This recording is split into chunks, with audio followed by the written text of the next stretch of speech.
तो hello friends, स्वागत है एक बार फिर से आप सभी का आपके अपने चैनल लेट्स एग्ज़ाम ऑफिशियल में। साथियों, आज के इस वीडियो में हम लोग देखने वाले हैं जीके एंड जीएस के इम्पोर्टेंट क्वेश्चन जो कि आपके आने वाले एग्ज़ाम में पूछे जा सकते हैं। और जितने भी अभी तक कॉम्पिटिटिव एग्ज़ाम हुए हैं उन सभी में ये क्वेश्चन जो ये पूछे गए हैं। तो क्वेश्चन काफ़ी इंपॉर्टेंट होने वाला है आपके लिए, तो वीडियो में लास्ट तक ज़रूर बने रहिएगा। और अगर वीडियो पसंद आए तो वीडियो को लाइक और चैनल को सब्सक्राइब जरूर से कर लीजिएगा। चलिए हम क्वेश्चंस को शुरू करते हैं। फर्स्ट क्वेश्चन क्या कह रहा है साथियों, कौन सा देश नागरिक हवाई क्षेत्र में ड्रोन उड़ाने की अनुमति देने वाला पहला देश बन गया है। यानी जनरली आप देखते हो कि ड्रोन को उड़ाने के लिए लाइसेंस बनवाना पड़ता है। कई जगहों पे तो लाइसेंस के बाद भी अलाउ नहीं किया जाता ड्रोन को उड़ाना। एक तरीके से ड्रोन जो है इनलीगल है। कई लोग इसका गलत इस्तेमाल कर रहे हैं और कई लोग जो हैं इसका सही भी इस्तेमाल कर रहे हैं। लेकिन ऐसा कौन सा देश है जिसने इसको अनुमति दिया है, पहला देश बना है वो? साथियों, अभी इजराइल जो है इसने ड्रोन उड़ाने की अनुमति दे दी है अपने जो नागरिक हवाई क्षेत्र हैं वहाँ पे। तो इस क्वेश्चन का बी वाला ऑप्शन जो है ये बिल्कुल करेक्ट हो जाएगा। नेक्स्ट क्वेश्चन को देखते हैं अब हम लोग। ट्विटर इंक ने भारत में अपने ट्रिप्स फीचर के समर्थन में सुधार के लिए किस कंपनी के साथ साझेदारी की है?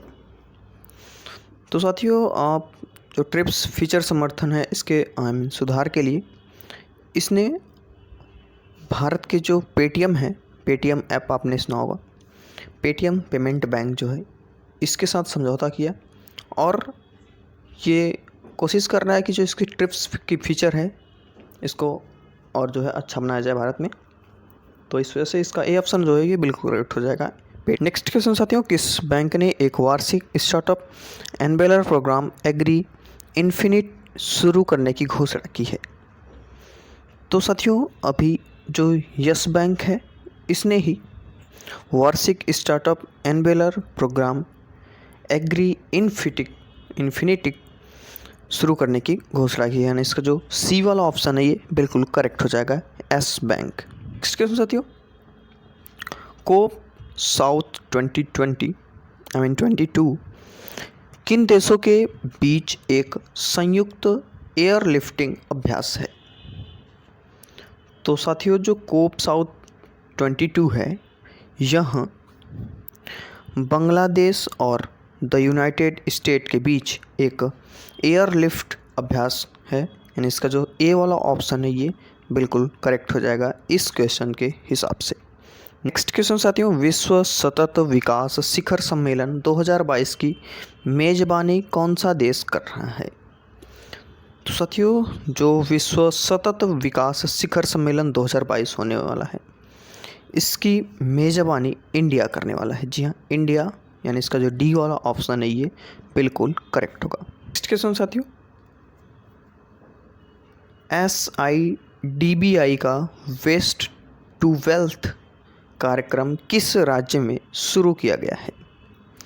साथियों, जो SIDBI का वेस्ट टू वेल्थ कार्यक्रम है यह जो वेस्ट बंगाल में शुरू किया गया, यानी इसका जो बी वाला ऑप्शन है ये बिल्कुल करेक्ट होगा। वेस्ट बंगाल में SIDBI का वेस्ट टू वेल्थ कार्यक्रम शुरू किया गया है। नेक्स्ट क्वेश्चन साथियों, शिक्षा मंत्रालय ने 2022 से कब तक लागू होने वाली एक नई योजना न्यू इंडिया लिटरेसी प्रोग्राम को मंजूरी दी है? साथियों, जो ये न्यू इंडिया लिटरेसी प्रोग्राम है यह 2022 में इसको अभी बनाना स्टार्ट किया गया है। इस प्रोग्राम पे काम किया जा रहा है और ऐसा आशा कर रहे हैं कि 2027 तक इस काम को जो है ये कंप्लीट कर दिया जाएगा। यानी इसका जो डी वाला ऑप्शन है ये बिल्कुल करेक्ट होगा। नेक्स्ट क्वेश्चन साथियों, भारतीय रेलवे कुश्ती को एक खेल के रूप में समर्थन देने के लिए देश की सबसे बड़ी और विश्व स्तरीय कुश्ती अकादमी की स्थापना किस शहर में की गई है? तो साथियों, जो ये विश्व की स्तरीय कुश्ती जो है इसको बढ़ावा देने के लिए जो यह बनाया जा रहा है यह हमारा दिल्ली में। जी हाँ, दिल्ली में, यानी इसका जो डी वाला ऑप्शन है, डी फॉर दिल्ली में यह बनाया जा रहा है, यानी इसका जो डी वाला ऑप्शन है ये बिल्कुल करेक्ट होगा। नेक्स्ट क्वेश्चन साथियों, 1 दिसंबर 2022 से 30 नवंबर 2023 तक G20 की अध्यक्षता कौन सा देश करेगा? साथियों, जो G20 सम्मेलन है 1 दिसंबर 2022 से 30 नवंबर 2023 तक इसकी मेज़बानी इंडिया करने वाला है। जी हाँ, इंडिया, यानी इसका जो डी वाला ऑप्शन है ये बिल्कुल करेक्ट होगा।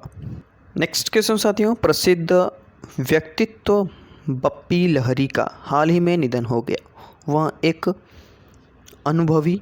यानी क्या थे? तो आप सभी को पता है कि जो बप्पी लहरी हैं, जिनको अगर देखा जाए तो जनरली बप्पी दा के नाम से जाना जाता है। जी हाँ, बप्पी दा ये जो है साथियों, ये एक कंपोज़र थे। जी हाँ, कंपोज़र, ये सॉन्ग वगैरह को कंपोज करते थे। जी, यानी इसका जो सी वाला ऑप्शन है ये बिल्कुल करेक्ट होगा इस क्वेश्चन के हिसाब से। नेक्स्ट क्वेश्चन साथियों, केंद्र में मेदरम जातरा 2022 महोत्सव के लिए 2.26 करोड़ रुपए आवंटित किए हैं। यह द्विवार्षिक उत्सव किस राज्य में आयोजित किया जाता है? साथियों, जो ये उत्सव है यह हमारा तेलंगाना में मनाया जाता है। जी हाँ, तेलंगाना का ये सबसे मेन फेस्टिवल इसको माना जाता है, और इसको मनाने के लिए इस पर 2.26 करोड़ रुपए की जुटाया गया है इस उत्सव को मनाने के लिए, यानी इसका जो बी वाला ऑप्शन है ये बिल्कुल करेक्ट होगा। वर्ष 2020 से 2021 के बिजनेस स्टैंडर्ड बैंकर के रूप में किसे नामित किया गया है? तो साथियों, 2020 से 2021 के बिजनेस स्टैंडर्ड बैंकर के रूप में संदीप बख्शी, जी हाँ, संदीप बख्शी को यहाँ पे इसमें नामित किया गया है 2020 और 2021 के बिजनेस स्टैंडअप बैंकर के रूप में, यानी इसका जो डी वाला ऑप्शन है ये बिल्कुल करेक्ट होगा। नेक्स्ट क्वेश्चन होती है, कौन सी भारतीय FMCG कंपनी देश की पहली प्लास्टिक वेस्ट न्यूट्रल कंपनी बन गई है? तो साथियों, भारत की पहली प्लास्टिक वेस्ट न्यूट्रल कंपनी जो है यह बनी है हमारी डाबर। जी हाँ, डाबर जो है यह बनी है भारत की FMCG कंपनी, जो कि प्लास्टिक वेस्ट न्यूट्रल कंपनी बन गई है। नेक्स्ट क्वेश्चन साथियों, किस देश ने बैडमिंटन एशिया टीम चैंपियनशिप 2022 की मेज़बानी की है? तो साथियों, अभी जो बैडमिंटन एशिया टीम चैंपियनशिप 2022 हुआ है, इसकी मेज़बानी मलेशिया, जी हाँ, मलेशिया ने किया है, यानी इसका जो बी वाला ऑप्शन है ये बिल्कुल सही होगा। नेक्स्ट क्वेश्चन साथियों, मरु महोत्सव निम्न में से किस राज्य में मनाया जाता है? साथियों, जो मरु महोत्सव है यह हमारा उत्तर प्रदेश में, जी हाँ, उत्तर प्रदेश में यह मनाया जाता है मरु महोत्सव, यानी इसका जो डी वाला ऑप्शन है ये बिल्कुल करेक्ट होगा। नेक्स्ट क्वेश्चन साथियों, लोकपाल के लिए संस्था के निर्माण की अनुशंसा सर्वप्रथम किसके द्वारा की गई थी? साथियों, जो लोकपाल की संस्था है इसके निर्माण के लिए सबसे पहले प्रशासनिक सुधार आयोग को यहाँ पे आयोग के द्वारा की गई थी, यानी इसका जो डी वाला ऑप्शन है ये बिल्कुल करेक्ट होगा।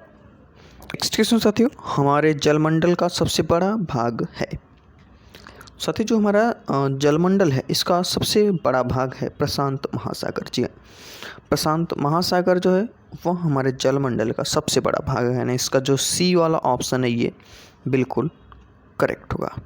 नेक्स्ट क्वेश्चन साथियों, हमारे ग्रह पर ताजे पानी की सबसे बड़ी मात्रा है?